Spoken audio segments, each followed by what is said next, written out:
واصلا على السوشيال ميديا دا يحجون علي قصص عن حياتي انا ما ادري بيها، انه بات افكر هل فعلا انا عشت هيك قصص، يعني دا يالفون علي روايات فشي. تحرضين النساء على الطلاق.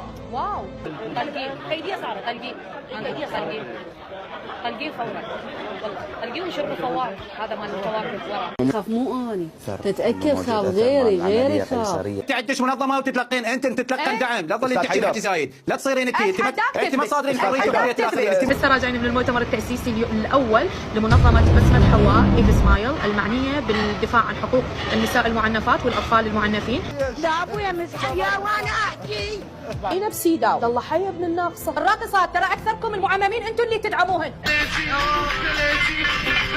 احنا والاولاد من عندنا احنا نعمل موت رحيم. راح تصير اكبر مجزره واكبر قتل رحيم للامهات والاطفال، واصلا على السوشيال ميديا دا يحجون علي قصص عن حياتي انا ما ادري بيها. مو اني خاف غيري.